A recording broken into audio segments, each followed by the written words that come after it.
Alright, before we get started today, I want to give a shout out to Tom and Callie. Do not have a picture of Tom, do have a picture of Callie Rice. How do you have that picture of Callie?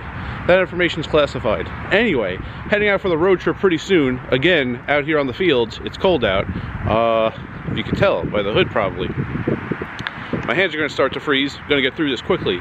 But to tide me over until I leave town, got a hand history video for you. Not common, but I was looking through that February 2016 hand history that I have printed out because of that road trip back in like 2017, 2018 again.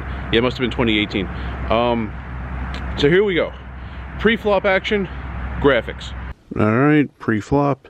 There was one limp I raised to $13 with queens, the queen of spades, queen of diamonds.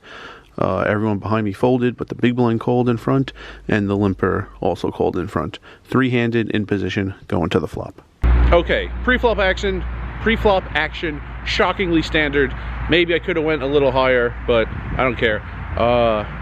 Usually trying to go heads up, don't mind three-way, not never, but usually not trying to go four ways or more, so maybe I could have sized it a little bigger and gone heads up. Maybe I could have sized it bigger and still gotten three-way, so probably could have gone bigger, but raise with queens. That's the end of it pre-flop. Alright, this is where I left you off.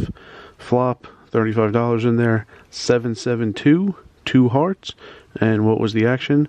The big blind led out for $21. I had the lead pre-flop, but he leads out for $21.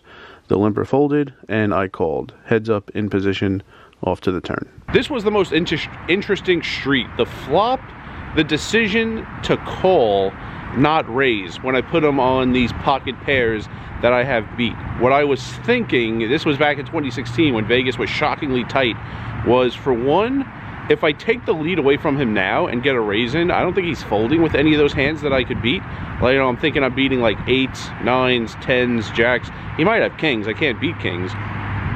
But I think he has a lot of pocket pairs.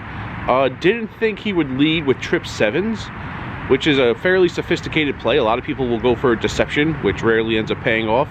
And some people bet with flush draws. I didn't think this guy was one of them. So he has a lot of pocket pairs.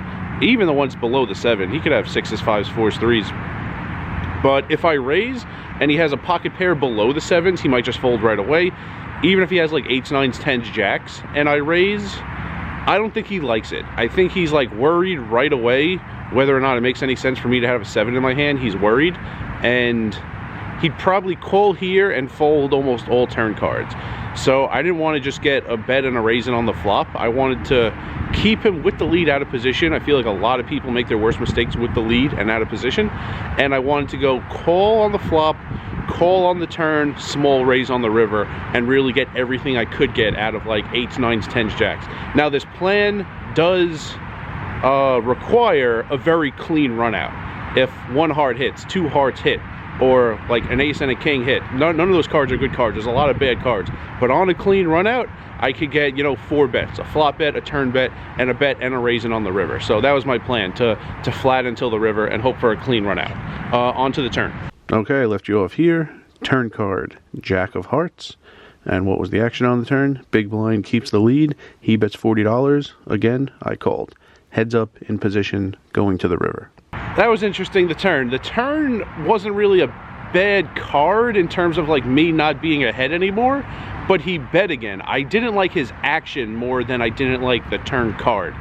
So I didn't think he had hearts. I wasn't worried about the heart, although I was worried about a heart killing the action because he could put me on that easily. He doesn't seem to care that there's a heart. I did say people make their worst mistakes with the lead out of position. Maybe he's just betting because he bet the previous street, and I could still beat like 10s with the heart, if he has 9s with the heart, if he has 8s with the heart. I still beat all those hands. So there are some hands I still beat, but I really don't see him betting like 8s, 9s, or 10s without the heart. Don't see him betting like 6s, 5s, 4s anymore. So raising made no sense, folding made no sense, so I called, although I didn't love it. And I really didn't love the fact that he didn't seem to mind the jack of hearts more than the jack of hearts itself. I don't have the queen of hearts in my hand, if anyone cared about that, but yeah, still too strong to fold, and just raising makes absolutely no sense. So I'm calling, and I'm seeing a river. Okay, river play. The river card is the queen of clubs. Amazing card for me.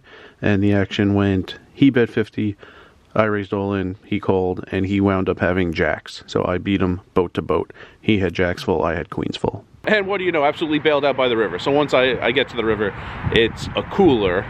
All right, he ended up having jacks full. So I have queens full, he has jacks full. On the flop, we both had overpairs. My read was a pretty good read on the hands he had, and he turned a boat, I rivered a better boat. So the river just makes it look like a cooler, who cares? But the decision is flop. The river is very easy. The pre-flop is very easy. The turn, yeah, I don't know if anyone would do anything different on the turn. One thing I didn't mention about the turn, I mean, there's no way I'm raising, but if I am, I guess it would be to get like kings to fold. It's a very like narrow hand. It's really just kings with or without the heart. I could see kings definitely with the heart betting the turn. If he had that, kings without the heart, I could see betting the turn also. The reason to raise the turn and then barrel the river would be to get better hands to fold, but I expect aces to 3-bet me pre-flop, which he didn't 3-bet pre-flop.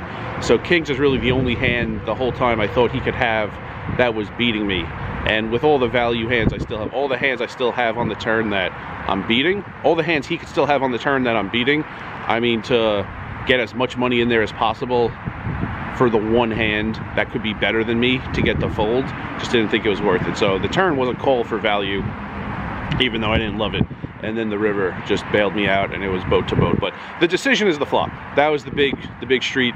This hand, the plan to go call, raise, rather than raise, bet. Those were the two options. That's what I think about a lot of hands. The flop, you know, pre-flop is usually pretty standard.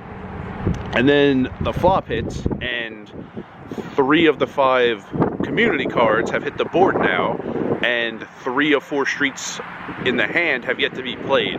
So the flop hits, and I usually have several plans for the hand. Hope the wind isn't too bad. And in this hand, that was my plan on the flop, and I think it maximizes my money, even though I do require a clean run out. Not that I got it this hand, but I got max value this hand for other reasons. And remember, rice is a spoon food.